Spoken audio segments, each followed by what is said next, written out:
ইয়াজুজ মাজুজ সম্প্রদায় কারা এবং তারা কোথায় আছে, কখন তারা আত্মপ্রকাশ করবে? ভাইরা আমার, ইয়াজুজ এবং মাজুজ এদের সম্পর্কে আল্লাহ রাব্বুল আলামিন কোরআনে কারীমের সূরা কাহাফে আলোচনা করেছেন।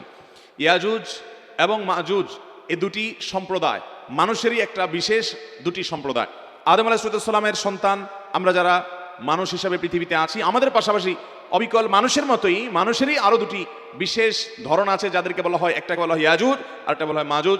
এটা আদম আলাইহিস সালামের বংশেরই তিনটা ধারা বলতে পারেন। একটা হলো এই সাধারণ মানুষ, আর একটা হলো ইয়াজুজ এবং মাজুজ। তারাও মানুষেরই দুটি ধরন।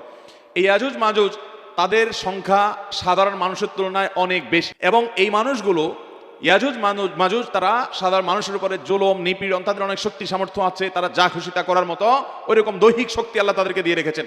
তারা জুলুম নিপীড়ন করত। জুলকারনাইন নামক একজন শাসক ছিলেন হাজার হাজার বছর আগে। কোরআন সেই শাসকের ইতিহাস বর্ণনা করেছে। জুলকারনাইন শাসককে লোকজন মানুষেরা বলেছে যে ইয়াজুজ মাজুজ সম্প্রদায়রা আমাদের উপরে জুলুম অবিচার করে এবং ফিতনা ফাসাদ করে জমিনে, তাদেরকে কোনোভাবে নিয়ন্ত্রণ করা যায় না, সব তারা গ্রাস করে ফেলে সম্পদ।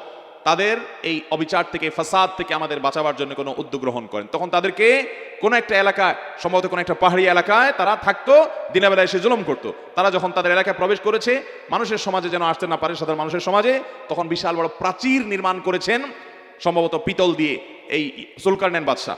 এবং তার অপর প্রান্তে তারা আটকে গেছে, আর আসতে পারে না। কিয়ামতের আগে তারা সেই প্রাচীর ডিঙ্গিয়ে তারা আসবে। প্রতিদিনই তারা প্রাচীর ডিঙ্গানোর চেষ্টা করে, কিন্তু আল্লাহ তাআলার বিশেষ আল্লাহ নির্দেশের কারণে তারা সেটি অতিক্রম করতে পারে না। ইমাম মাহদি দুনিয়াতে তার আত্মপ্রকাশ হওয়ার পর, দাজ্জালের আগমনের পর এবং ঈসা আলাইহিস সালামের দুনিয়াতে নাজিল হওয়ার পর 4 নম্বরের কিয়ামতের বড় আলামত, একেবারে কিয়ামতের খুব কাছাকাছি সময় ইয়াজুজ মাজুজের আবির্ভাব হবে। তারা আবারও দুনিয়াতে তাদের সেই স্বরূপে আবর্তিত হবে। যখন তারা এরকম অবস্থা করবে, আল্লাহ রাব্বুল আলামিনের কাছে সাধারণ মানুষ দোয়া করবে। আল্লাহ নবী ঈসা আলাইহিস সালাম যিনি তখন আসবেন, তিনি দোয়া করবেন।